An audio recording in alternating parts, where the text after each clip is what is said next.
Hello, everybody. Coach T here, and I know what you're probably wondering. Why is he starting his show without his intro music? Oh, don't worry, it's coming.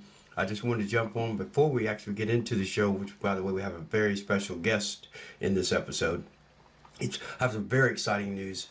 I am super excited to announce that my very first book is going to be released on June 11th, and it is called The Ultimate Guide to Success for Preteens and Teens. And it jumps right in and breaks down my Sea of Success program and how it is applied. And some great stories in there, some examples and some success stories in there.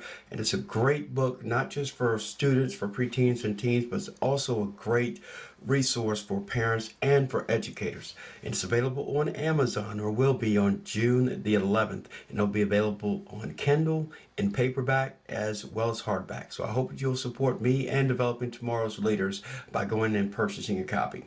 Now, back to the show. Developing Tomorrow's Leaders is a podcast that is all about educating, supporting, and inspiring the next generation of leaders. So, join Coach T and his village of inspiration. Our guest today is a graduate of Banner Christian High School in Richmond, Virginia. After graduating, he played college basketball, starting his career out at the University of Lynchburg before transferring to Division II Pfeiffer University. After a redshirt season and turning down a full athletic scholarship, he finished his school at the University of Mary Washington. After graduating there, he earned his master's degree in sports leadership from Virginia Commonwealth University. After finishing that, he began his professional career at the University of Arizona, where he served as the coordinator of ticket operations for that athletic department. Currently, he is the member experience specialist in ticketing for the Jacksonville Jaguars. And I hope you all will help me welcome. Also, in his what he neglected to put in his bio, he also happens to be my nephew. So I really appreciate him coming. Please help me welcome Haden Lewis Thompson to Developing Tomorrow's Leader. Appreciate you having me, Coach T. Wow. Yes, sir. Yes, sir. Yes, sir. I really appreciate you taking time out down there in Jacksonville. How's the weather down there today? Oh, it's nice. 77 and sunny. Well, guess what? I could do one more. It's 78 and sunny here in North Carolina. Yeah, brother. Yes. Well, listen, I really wanted to thank you for coming on. And one of the things that's really important is getting experiences and feedback from people from different backgrounds. And for you, it's college athlete. Then you go into the leadership role in a college program, and now you're working with a NFL team. So you've gone from college athlete to working in professional sports. My first question really is, what is the biggest difference you've seen between your days as a college player to where you are now in the NFL? So the biggest thing is really that I didn't notice how much I didn't know when I was just a player. I didn't know how much went into the athletic department itself, between donorship, sponsorship, just coaching in itself, and kind of what their responsibility is. It's much more than just coaching the game of basketball. And those are things that I didn't realize as a player. I was more focused on myself and what I could make out of my career and what our team could be, but never realized how grand the whole scheme of athletics at the college level was. And even me playing at Division III and Division II, I could still see those things looking back on it, which I never noticed while I was there. But especially when I got to the University of Arizona, people are committing to spend millions of dollars over 5 years just to have good seats at a basketball game, or they're donating millions or hundreds of thousands of dollars to have their name on some wall that they'll probably see twice in 1 year. And then what the coach has to do with the media, what they have to do with press, what they have to do with donors, what their obligations are for recruiting, all the rules they have to follow. It's so many things that go into just creating a team, and then you coach the team. And then you have to appease the season ticket holders. Then you have to appease the AD. Then you have to appease the community and be likable. And that's a lot on a coach's plate that I never realized that they had to go through. And I didn't also, just aside from the coach, the people actually in the department themselves. So me as a coordinator of ticket operations, I oversaw ticketing for gymnastics, women's soccer, track and field. I also had a hand in helping with men's basketball and football on game days. And my responsibility in itself felt like a lot at times. And that's just a few sports in one role within those few sports. So there's hundreds of people that commit essentially their life, because that's their full-time job. That's what they do more than anything else, just to make these sports and these teams go. And just as a player, you shouldn't have to think about that as a player, because then you're not focusing on the game, and that's what you're there for aside from school. So it's probably a good thing I didn't know about all that, because I should be shielded from it in a way. But seeing it after I graduated and was actually a part of the machine is crazy to think about. And then now being at the pro level is times 10. So when I worked at the University of Arizona, it felt more like a family atmosphere. I still felt like I was, in a sense, in college, because it was a college town. It was a college atmosphere. You go to Walmart, everybody's wearing U of A gear. You go to the store, you go get your car fixed, you're going to get food, everybody's wearing U of A gear. You're basically still in it. And I went from undergrad to grad school to working in college. So I didn't feel like I ever truly left that atmosphere. But when I got to the pros, this is a Fortune 500 company. They want things run a certain way. Bottom line is king. Not that it isn't in college, but they're student athletes, quote unquote, depending on the level you are. You're a student first, which we know isn't true for all teams and all sports, but essentially they're student athletes. Here, they are professionals, they're football players, this is their life. There's nothing else that matters as far as anyone else is concerned but their family. You're the only one who really cares how your family is. You're the only one who really cares how you're living and, who's taken care of and what you do for fun aside from this. No one else cares. We care what you do on Sunday, how many yards, how many catches, how many touchdowns. And our fans care about that. The owner obviously does. And even so, we're building currently a new practice facility that'll take 2 years. We're also building a new office of 4 seasons by the river. All of this has been spearheaded by our team's owner. And all of it comes from some guys throwing around the football on Sundays. So it's crazy to think about how the team can just change a city. Right. It's just so much that I'm still learning. Obviously, I just got into the pro level last year, so I'm still learning a lot. But sports is not a hobby. Once you get to this level, it's so much more than that. It's really any company you can think of. It's an Amazon, it's a Walmart, it's a Tesla, it's all those things. The NFL is king in itself in America, so it's really something. Yeah, but that's a great foundation to build this whole conversation about, because we really started at the top here, the pinnacle, and the difference, how professional sports are viewed versus what kids think it is, right? When these middle school, high school kids, I'm going to play it, I'm going to play this, play that. You just described what you didn't know about the process until you got out of it. So yeah. Can you imagine what these kids are going to learn if they knew about it beforehand? They'd have a different approach, right? Yeah, and I think especially with basketball, you and I know how AU has changed so much over the years, and it's all about who who your coach is. Like all these NBA players have teams now, and I think that's part of what's important. There's a good and bad to it, because you're losing a lot of the traditional teachings of the game for the sake of the name, but you also are getting some of the game that you can't get from other coaches because they've been through it. They know what it takes. There's a video of Bradley Beal talking to a team and just telling them really stuff that they won't hear from somebody else. He said, you want to make it to the NBA. There are 400 spots. You got to guard me. You got to come take my job. Right. See me in 3 years. You think you can do that? None of them probably really thought they could. They thought they could make it to league, but then when you told them what you really had to do and put into a different perspective, they're not thinking that way. Yeah. But it's just those type of aspects to it really kind of help you look at it from a different perspective. But no one, like you said, the majority of people aren't thinking that way. All the things that these players have to do, like they'll come here for hours, sign a couple autographs, and then they'll do their media stuff. It's so many things that they're committed to outside of just training every day that a lot of people don't think about. And there's also the community responsibilities that they have outside of the team activities, right? Yeah, so we have a lady named Tanisha Tate who oversees our community outreach. So basically we use the Jaguars brand and the players brand as a stepping stone to get out and make a difference in the community. So as you can imagine, it's probably not always easy to get millionaires to go to some soup kitchen or some elementary school, but luckily we have, upstanding men on our roster. So they're pretty good about that. But yeah, they have a lot of responsibilities, some more than others. Obviously, if you're one of the better, well-known players, people are going to want more from you as far as community and media goes. But there's definitely a lot on their plate that they have to think about throughout the year, even in the off season. Yeah, that's is when you were talking about Bradley Beal. This is a great opportunity to ask this question, and we talked about this a lot in the past too. Is what kids want versus what they're willing to do to get what they want, right? 100%. Yeah. Well, what would you say? And what advice would you give kids to say, well, I want this? And obviously, I know your first question is going to be, what are you willing to do to get it, right? Yeah.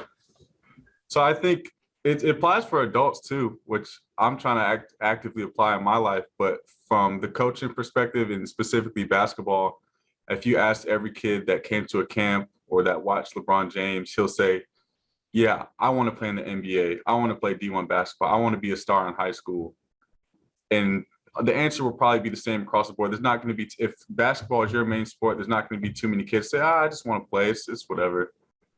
Kids want to make it to the NBA. Kids want to play in college. They want to have their Instagram verified and be well known for being that and be cool. But what they don't, what actually matters in life isn't what you want. Because everybody wants the same things. For us adults, we all want to be happy, have a family, have a good job, pay our bills, be quote unquote successful. But the difference for the kids is that they don't want to do 2-a-days on the weekends when their friends are out at a sleepover. They don't want to skip the amusement park to go lift weights or to go run or to go train. They don't want to sacrifice. Those are the problems that they don't want. They want the outcome, but they don't want the problems associated with it. Everything good has a problem associated with it that most people don't see. Being rich in itself is a problem because now you have to pay all these extra bills. Now you have to hire someone to manage your life. Now you can take away time from your family. Those are problems associated with being rich. Everybody wants money, but no one wants those problems necessarily. Yeah. And I think kids, of course they want those things, but they don't know what it takes. And part of it falls on the adults for not giving them that perspective and just telling them, I think kids hear, oh, you have potential or you can do this. And we should tell them that if it is true. But I think they just take that and leave that as, all right, well, I told him he could do it. So now it's on him. Well, kinda. But also, if you're not putting it in his ear that all these other things are necessary and are a sacrifice and are not fun, but you have to be disciplined enough to be able to do them and know that your goal isn't right in front of you. Your goal is years down the road. But every single day, if you add up Monday, Tuesday, Wednesday, Thursday, Friday, Saturday, Sunday, for the next 5 years, every single one of those days is going to add up to a sum of those collective work hours. Or if you just chill with your friends all those days, it's going to add up to probably much of nothing. Yeah. But all those things that you're doing now, all those problems that you have, all those sacrifices that you have will get you or can get you what you quote unquote want. But if you don't want those, like people say, you don't want these problems. If you don't want those problems, then you really don't want what you say you want. Yeah. Well, I'll take that back to when you were talking about AAU. I mean, you talk about how much it's changed. Well, I think the big part of it that's changed is coaches are going out and taking kids where they are, not where they can be. Mm-hmm. And it's like, hey, I'm putting together a team. You're what I need. Well, it's not what's best for the kid. It's what's best for the coach and his quote unquote, winning a tournament, whatever. His brand. Right. His brand. The second part is it goes back to development. Well, kids, they can't do you can't find out what they're willing to do if they don't know what they have to do. And I think a lot of these AAU coaches are not putting it, I know a coach. Well, you invite a coach to come watch you in the stands. It's like, yeah, he can score. He can't play defense. He can't rebound. He can't pass. What good is he going to be? Yeah, he can score. Well, everybody on my team can score. It's just like when you were coming out of high school, going to college. Hey, I think you were one of the best players, if not the best player on your high school team, right? When you went to University of Lynchburg, it was a different story, right? I led the team in scoring, all conference, and then I was trying to find my way onto the court. Right. But it was all about, not knowing what you needed to do to get there. And to me, that goes back to the leadership that coaches and responsibility that coaches have. Coaches no longer devote themselves to building a program. I just had a conversation with some parents about this. I said, you remember the days where, you remember Coach Sutton, you met Coach Sutton, right? Mm-hmm. Yeah. So when Coach Sutton hired me as a freshman coach at Meadowbrook High School, you know the first place he sent me? What's that? Baldwin Creek Middle School. He goes, you go to every game that you can. You introduce yourself to every player. You let them know who you are. You let them know, hey, listen, I'm the coach that you're going to want to play for next year. But what he was telling me was, those are players I want to be coaching in 4 years. So your job is to connect with them so they get excited about coming to play here. Well, guess what happened? Boom, boom, boom. Win a state title. In 5 years or 6 years, they win a state title with those same kids that I met when they were in the 8th grade. And because he goes, it's outreach. You go out and reach and get the kids connected. They get excited about something. Now you're able to share with them what they have to do. Then you find out who's willing to put in the time and the effort. Yeah. Right. Yeah. And I think just you said exactly perfectly, because it's hard when they can't see what's in front of them. They can't see the end goal. But now with you going to those kids at Fallen Creek, they're already thinking about their senior year of high school just because they talk to you. Right. And now that work is more likely that they're going to put that work in because they know you already. And when they do get there and you are their coach, it motivates them again. And now they're ready to go. Right. And then when they get there, they go, oh, that's the varsity coach. Yeah. Well, guess what? My job is to make sure you're ready for him. Yep. Because if you're not, I haven't done my job. So what do you think I'm doing? Hey, this is what you have to do. This is what you have to do.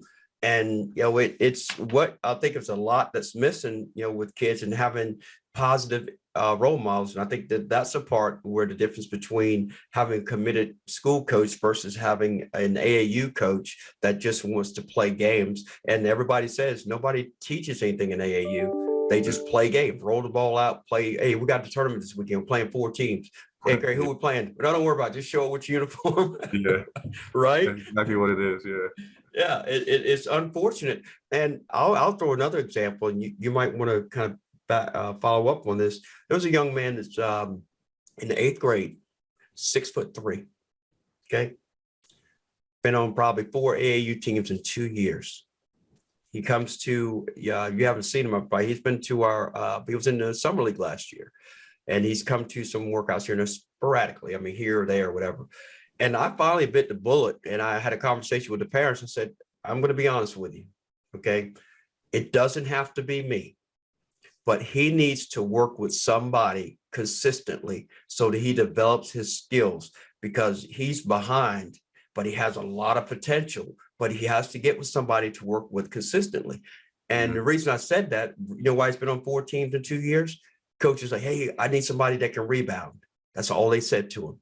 And parents signed the dotted line. Oh, they want you. They want you. As soon as parents hear they want you, they don't hear anything else. Doesn't matter why. Yeah. And I think that it has to be when parents are reaching out to these coaches and trying to figure out, hey, what's going on?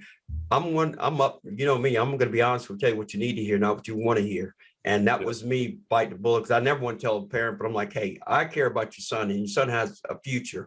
But if you don't get him with somebody consistently, it's not going to happen. Well, guess who he's working with? You. Yours truly. Yes, sir. And they've seen significant improvement in a month. 4 sessions. But I'm like, could you imagine what's happening? And he comes in excited. Yep. Right? No, I like that. I definitely like that. I like hearing stories like that, because I don't feel like that happens, maybe not enough, but hardly at all anymore. Because all these AAU coaches just expect kids to come in at a certain skill level. And if you're not that, like you said, they just want you for this one specific thing just to get them through this tournament or this summer. But it doesn't really do anything for the kid. It's more so about the program. And at this age, you shouldn't be sacrificing kids' future for your program. Yep. And forever. This just happened the other day. Matter of fact, this happened on Saturday. You'll love this one. So working out with this girl, and she goes, yeah, we're supposed to start our AAU team this week. I'm like, girl, it's April. Right? And then she, what she follows that up with? I don't think it's going to happen. New AAU team. So people are invested. They just go, hey, you got 5 friends, and there you go. And that leads to the other thing. I'd love to get your feedback on this. When I was coaching AAU back in the 90s, I'm old, but back in the 90s, we had 13, 14 kids on the team. You know how many players are on AAU teams now? 7, 8. That's it.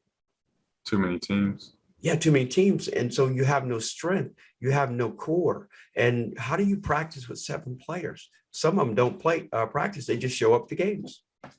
Yeah, I noticed that at all skill levels too, because there's some teams that that have a brand, and kids are coming from all over the place, other states, and they're not practicing. They're just showing up for the tournaments to get recruited, and then they're leaving.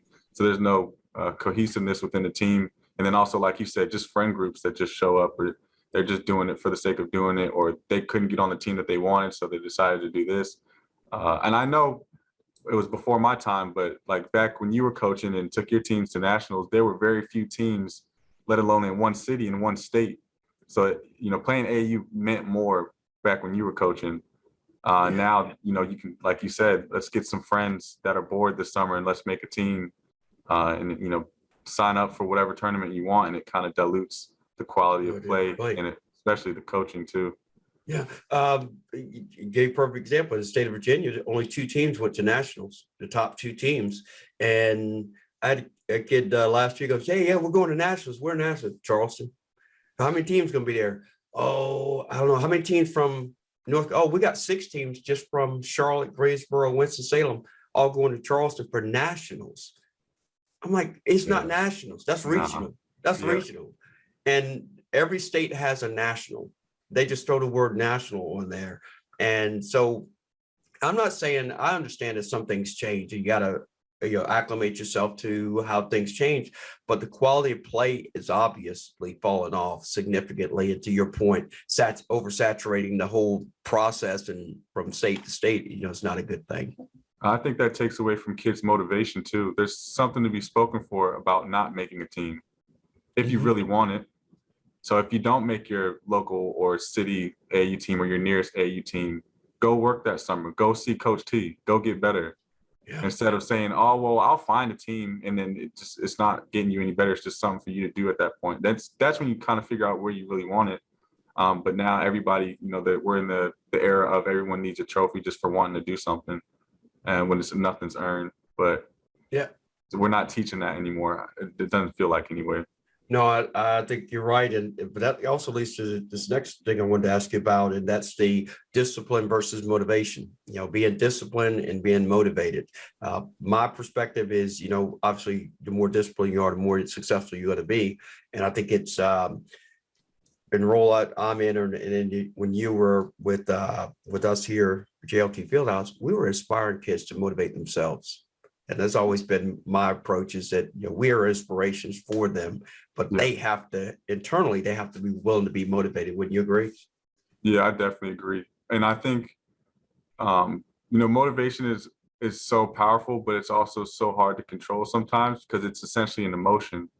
And every day it won't feel like the same level of motivation, which I think discipline supersedes motivation in that regard, at least when it comes to, chasing a goal that you put for yourself. Because discipline is just the act of doing. Motivation is a feeling that, I really want this. And then the next day, your friends want to hang out, and then you don't really want it as much. If you're disciplined, it doesn't matter what your friends want to do. You want to play basketball in college, and you're going to go to the gym every day. You're going to wake up every day, and that's what you're going to do. Jacob is an example of that. Jacob doesn't work out before school every day. He's disciplined. I'm sure Jacob does not want to do that every single day. He does. Jacob is by far and away the most skilled for his age in JLT Fieldhouse's, group of kids. And it's because he's disciplined. And it shows in the games, it shows in the workouts, it shows in the practice, everything. It's just there because he's disciplined. And motivation comes I think motivation is heightened or climaxes when you start to see results. But the discipline comes first, I think.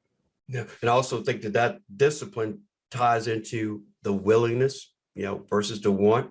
It makes that willing part a lot easier because, right? Because you're disciplined to make that happen. I mean, I think about you, for instance, as much as I coach, I wish I could have been around you more earlier on, you'd have gone to Chapel, you'd have gone to Chapel Hill. I'm not laughing. No, you're right. You're right. No, I'm kidding. But you had the discipline. It was all about opportunity. When you think about coaches and things of that nature, you weren't put in the best situation, in my opinion, as far as with the coaches and understanding the strengths that you had. You had an opportunity at Banner to play against some really high talented players. Some D1 talent, if I'm not mistaken, right? Yep. So you got the firsthand experience. And I remember sitting there when you were doing your workout at Pfeiffer. You know, I sat and watched that. I'm like, my gosh, man, you play circles around these kids, but not because of the situation you were in. You weren't given that a fair opportunity. And when the opportunity came, it was a little too late. You know, Right. what was promised to you, they didn't deliver on. So when you offer somebody something and you don't live up to it, and then you come back later, well, let me appease this guy. You weren't raised that way. Trust me, your dad would have wore you out if you'd accepted that thing. I wasn't going for that. And no, you're right. I think I will never blame. I don't think my career was what I wanted it to be, but I couldn't blame anybody but myself. And it's not a blame thing. It's just that's how life works. But I do agree that I never really had a solid foundation of coaching. Obviously, you by far being the person who put the ball in my hand, I had that from you. But like you weren't my school coach. You weren't. I wasn't able to be with you every day over the summer and those times where I really needed to get better. And I tell you, when I actually realized that every kid kind of had a different level of coaching than I did. When I was in high school, I was getting recruited by Yale. They sent me letters, invited me to their elite camp. So I went up to Connecticut, stayed in the dorms for 3 days, and I was confident.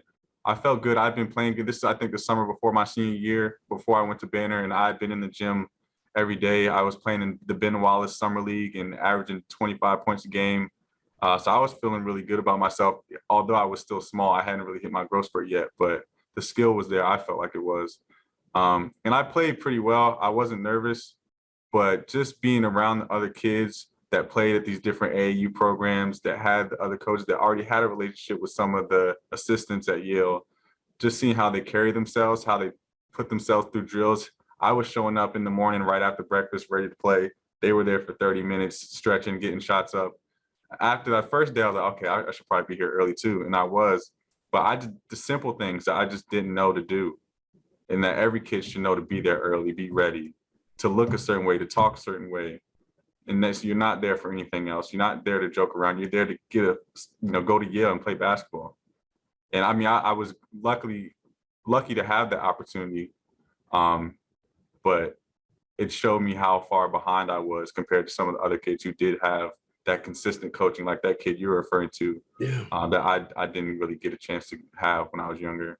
Yeah, no, I totally, I understand what you're saying too. You're not putting all the blame on the coaches or the situation, because ultimately it starts with you. You could have put the extra time in and, gotten up early, got up the shots before the ball handling and all the good stuff. But at the same time, I mean, I think about when when you were committed to it. I mean, you taught yourself shoot right hand and left hand threes. I mean, I don't know many people that can do that. So that speaks volumes for your ability to do that. But I still think that you committed yourself to a certain degree. Well, can you share a little bit about the positive and negative influences that you've had in your life from, I guess, middle school really going up, and how it's affected you, and how it's affected your life up to this point? Yeah, so just to start, I would say the greatest positive influence in my life have been my dad and you. And it also speaks to the power of family. But so what my dad did for me, more than anybody, he is straight to it. Ain't no game. I don't care if you're crying. This is right. This is what I demand of you. This is what I want from you. Not because I want it, because it's what's best for you.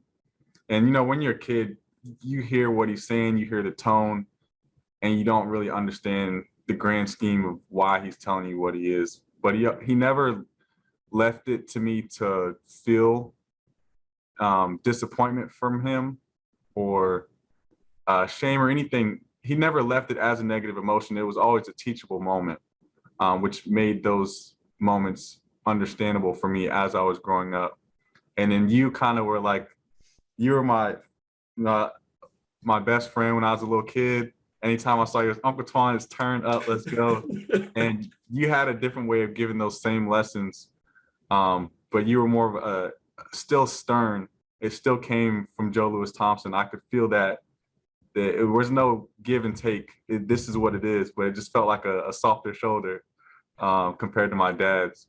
But as I got older, my dad started to share more of his life and his self with me.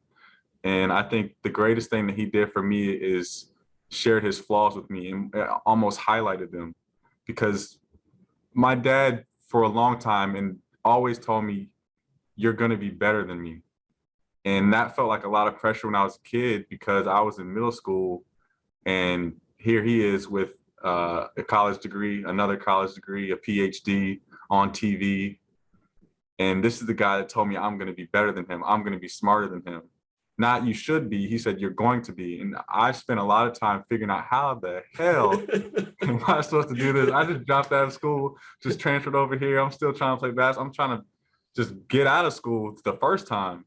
And I'm supposed to be better than this guy. And part of it, what helped me, this may not work for everybody, but I think my dad knew exactly what I needed. He openly shared his flaws with me, the dumb mistakes he made, the wrong turns he made when he thought he wanted this, but God showed him he wanted that.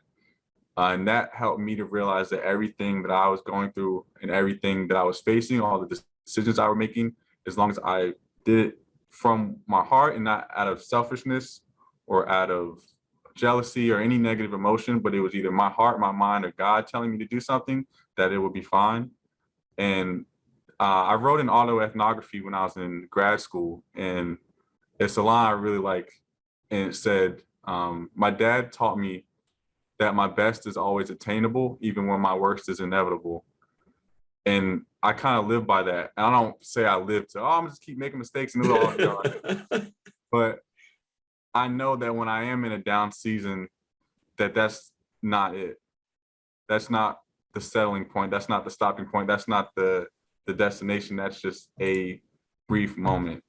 Only if I treat it as such. If I live in that moment, it can become a full season. It can become a year. It can become a lifetime if I sulk in it. But all those mistakes are necessary, and I'm the type to learn the hard way. My dad is the same way, much more than I am. So him sharing himself with me in that way made me realize that I'm doing the right things and that I know where I'm going to go. And, my parents being divorced when I was younger, I looked for things I admired in some of my friends, and it wasn't always the right things. So say this friend had all the Jordans. Oh, he seems cool. He plays basketball and has Jordans. I want to be cool with him. I have Jordans. I play basketball. Or this kid talks to a lot of girls, or this kid always gets invited here. And I feel like I've always had a good sense of character.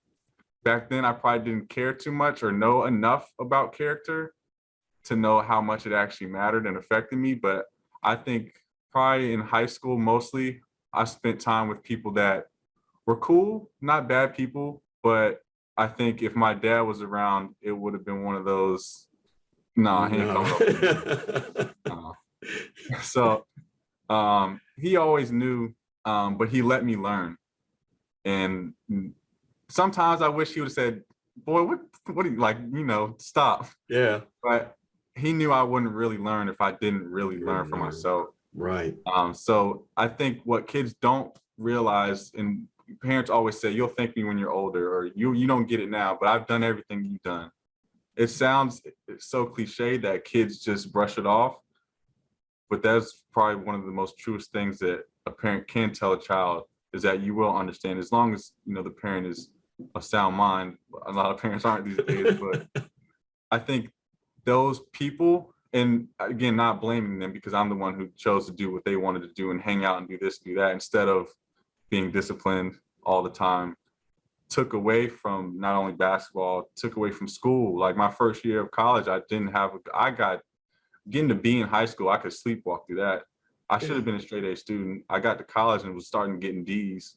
And then eventually when I separated myself from them, I think part of it was me moving away. Lynchburg was so close to home that I could go home any weekend I wanted. I had a car. It wasn't a big deal. If we weren't in season, I was doing whatever I wanted. And then I had a love-hate relationship with Pfeiffer because that was when I chased basketball the hardest, and that's when I was the best at basketball. That's when I earned a full scholarship. There was nothing in Messenheimer, North Carolina. We didn't even have a full-size Walmart.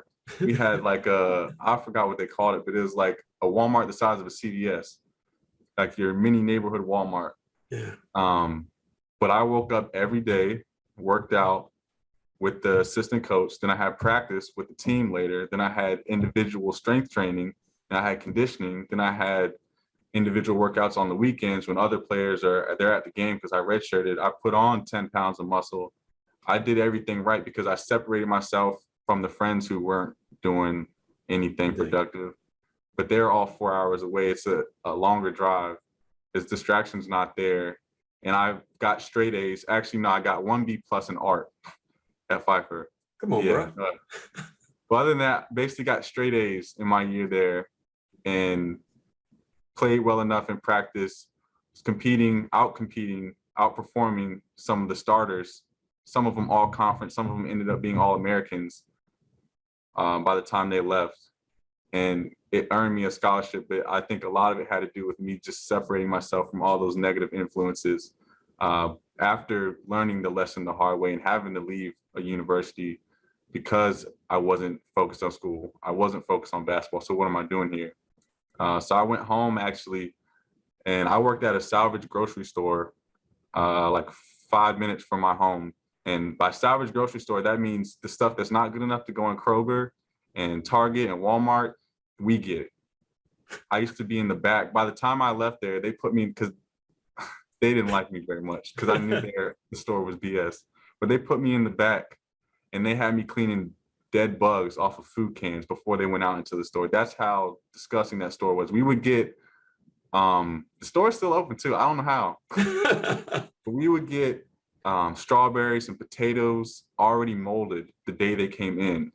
And we would sell them for 25 cents, like a basket of strawberries, 25 cents, just get them out of the door. And people would buy them. Most people that shopped there were on food stamps. So I went from this kid who was all conference in high school, got great grades, was recruited by Yale, got academic and basketball interest from universities all over the country, really, mostly academic, to this kid who's cleaning dead bugs off of food cans in the back of a salvage grocery store.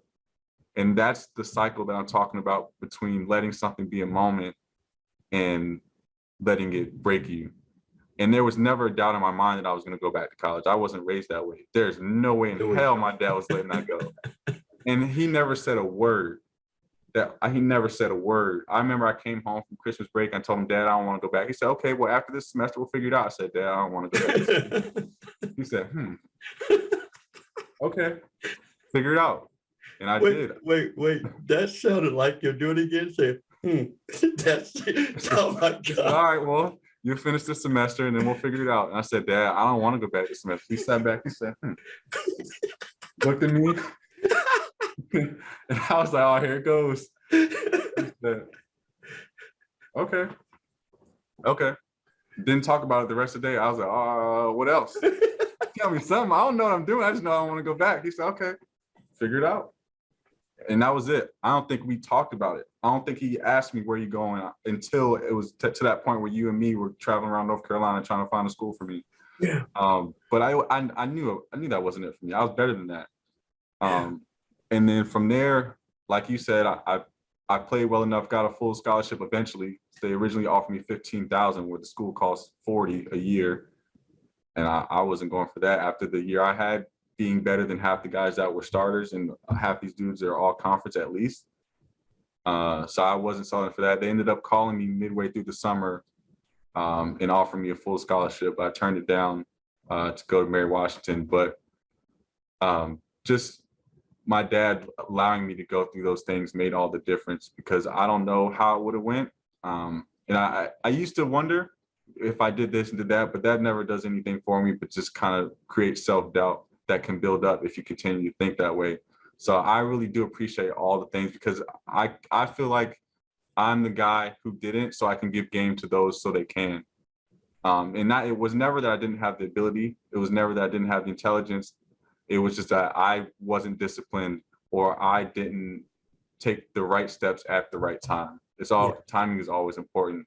Obviously being 145 pounds when you graduate high school doesn't help, but because my dad was open and also stern and never wavered from what he expected of me, it allowed me to make mistakes, but also still continue on a path that allowed me to do things. And I'll say, so that was a low point for me, working at a salvage grocery store after going off to college to play basketball, coming home to my hometown. Another low point for me was after I actually got my bachelor's degree, and you were at my graduation. Man, you know, it's a really proud moment for me seeing you and my mom and everybody there. I finally did it, graduated college, all to go home and not be able to get a job. I have friends that have high school degrees only that work at, I don't know, Geico or Capital One or, you know, respectable companies that, you know, can take you to a solid retirement if you stick it out there. And I applied to all these places, State Farm, Geico, Capital One, anything I could think of that was in the Richmond area, CoStar, nothing. I got one Skype interview with Geico that didn't even have another person on it. It was just me answering a prompt. Never heard back. And I ended up taking a part-time position as a sales associate at Foot Locker. That's a job kids get in high school because they want to be cool and get sneakers and see all the girls come in the store on weekends. I was 24 years old, making $7.25 an hour selling sneakers at Regency Square, not even a good mall.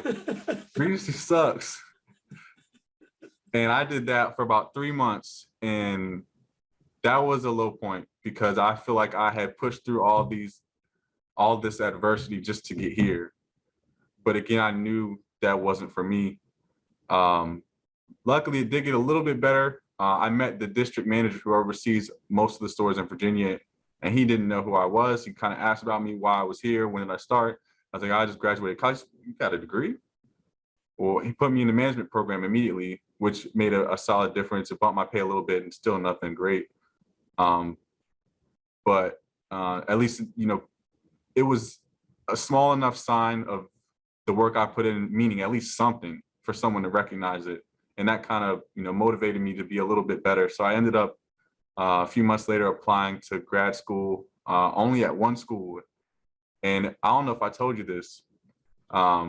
If I didn't get in, I had made my mind up that I was going to join the Marine Corps as a reservist. Really? And then find something else to do. And I actually had that conversation with Dad when he lived in New Orleans. He did not like it, but he's in no position to say anything about that. But you know that was my two plans. I was not going to work at Foot Locker forever. I didn't even finish the year. I ended up leaving and moving in with my dad for a little bit in New Orleans, but only after I got into grad school at VCU. But if I didn't get in, I was going to go and join the Marine Corps, at least as a reservist. But my mind was made up. I was watching YouTube videos every night before I went to bed about boot camp and what it takes and all this. I was like, look, I've been in school in a little bit and I don't know what's going to happen. I can't get a job. So whatever. At least this is something that my biggest thing was I wanted my parents and my family to be proud of me. I thought if I don't get into grad school, that's option A. They can say my son's a Marine, my grandson's a Marine. And with Joe Lewis being who he was, that would have meant just as much to me. Because he was the reason for you and y'all were the reason for me. So it felt like it was something passed down that would have been fulfilling for me. Luckily, it didn't go that way because my body was already breaking down for basketball. I wouldn't have made it through boot camp. But luckily, I got into grad school. And I got into grad school. And again, I was never the best at, like, these kids. They want things. But if I couldn't see it immediately, it was hard for me to continually put in the effort. And the good thing about grad school was perfect for me because it was a 1-year program. After that 1 year, I will have my master's degree. I will be one step closer to getting the career or the job that I want. So I grinded it out. I got straight A's in grad school. I got a job 3 months before I graduated. I spent that year in the same mindset that I had when I was at Pfeiffer. It was go time. I was in Richmond, but I wasn't hanging out with my friends. I wasn't doing this and that with whoever. I was doing grad school. I was studying. I would come home, stay at Rookies, do my homework, go to bed, go to class, go to work, go to Rookies, go to class, go to work, go to for a year straight. And it was nothing else that mattered to me because I was sick of these highs and lows. I wanted to put myself on a path that would continue in an upward linear line for years to come. Always there are going to be divots, but I didn't want to keep going full up, full down. I wanted a solid slope upward. And that was the year that really changed it for me. And I really value that program way more than I do any of the undergrads, just because I actually made the most of it. Not that the program was that much better. It is a great program, but I made the program great for myself because I put the work in and I utilized everything that they offered. But those 2 points, without my dad's style of teaching, those 2 low moments in my life could have became my life. But because he was open with his failures and his successes obviously spoke for themselves, it made me realize that this is not it. And I don't know without that I would be able to overcome some of those things and mental low points without his style of teaching and parenting. Yeah, you know he's going to hear this, so he's going to appreciate that. Mm-hmm. Yeah. I think when I wrote that paper, he sent me $50. Oh, I think I think to your point though, Hayden, is, having gone through those things and him sharing, the mistakes and things that he's gone through. Yeah. It's what you found out later that was the most important thing, having to go through those things. And then I think for me, just hearing you tell all of that, the one thing that stood out was when you decided not to go back to school, you were expecting one response, you didn't get it. And I think that kind of made you relax a little bit and go, hey, I'm actually in control of what happens next, right? Yeah, that was huge. That was huge because my dad has always been like my guide in life.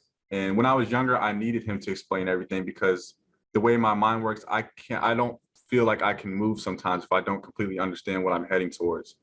And he got me away from that because when I would call for help, he would never just give me the answer. He knew I was fishing for it. Hey, Dad, so this is what's going on. He said, okay, so what do you think?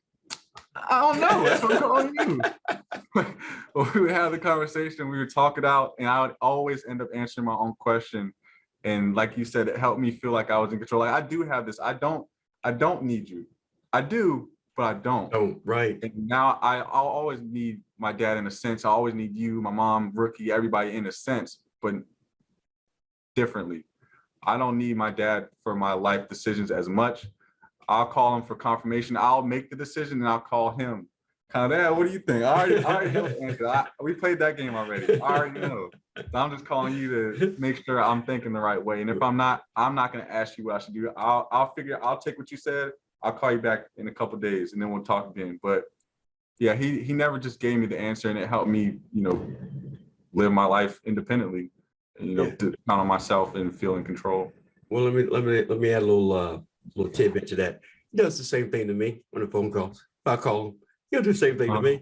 I'm his brother. He'll do the same thing to me. But this is the way, because he wants us to be, make decisions, because ultimately we got to make decisions moving forward. He won't always be around to do those. You can't always call him to do them. So I think he understands and appreciates the fact that you go, hey, you know what? I need some advice on this or some input.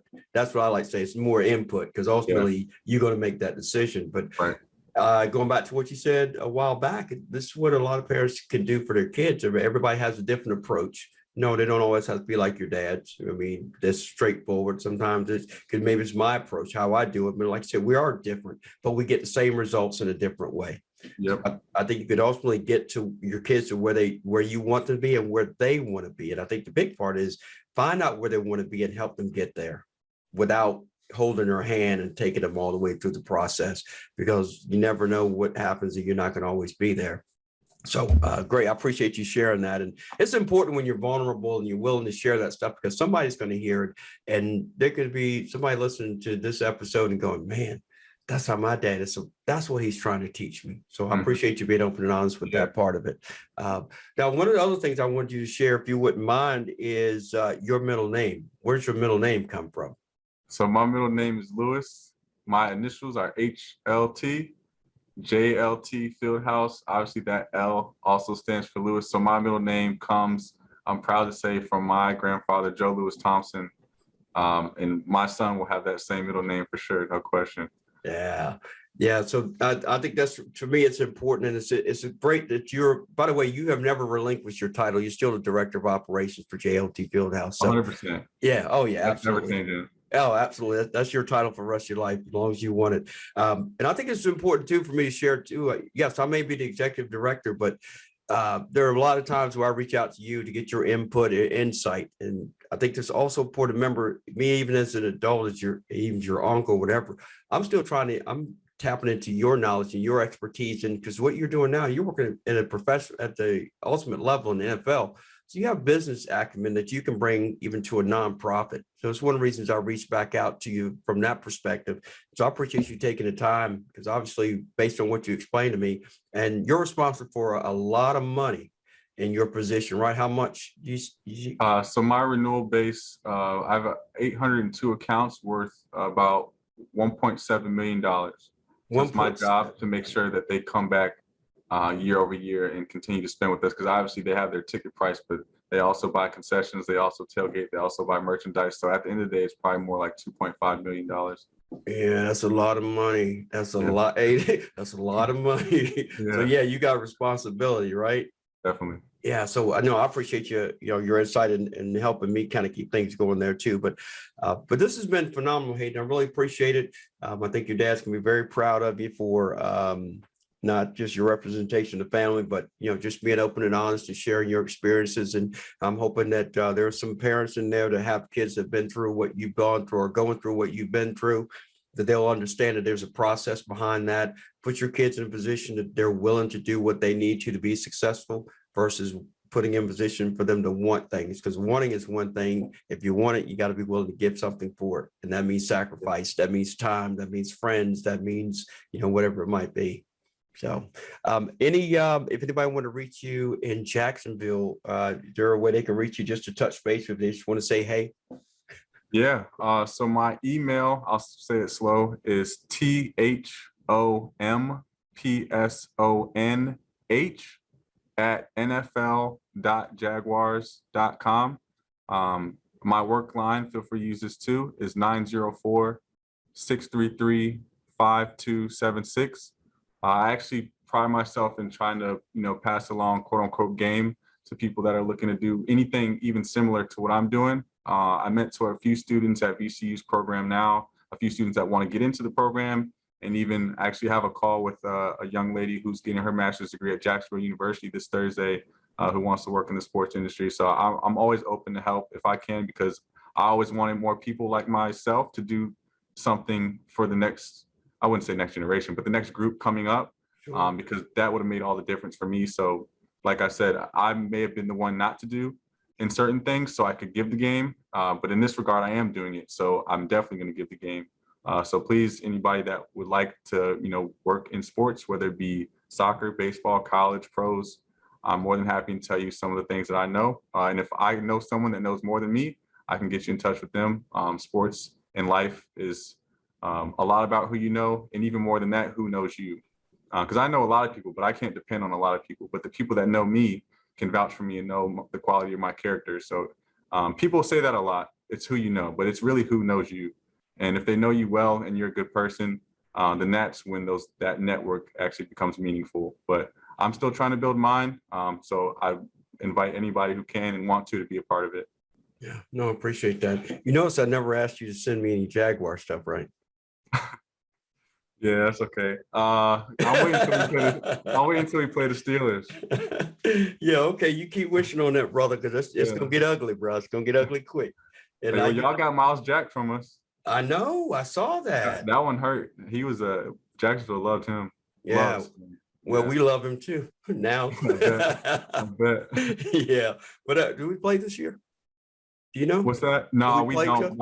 I think the last time we played was like 2017, 18, but Yeah. so it might be coming soon. I think next time we play, it'll probably be at y'all's place. I think we had y'all here in like 17, 18. So Yeah, that's when Ben you and got me the gonna have to touchdown take late. off That's to when. Pittsburgh. Yeah. Well, no, you can't come. You can't come here. Not anymore. No, I'm kidding, man. I'm kidding. Hey, listen, I love you, man, and thank I you love so you much. too. I appreciate No, you thank coming you. on. Oh, my pleasure. My pleasure. As always, I'm Coach T. I'm here to educate, support, and inspire the next generation of leaders. Until next time, take care.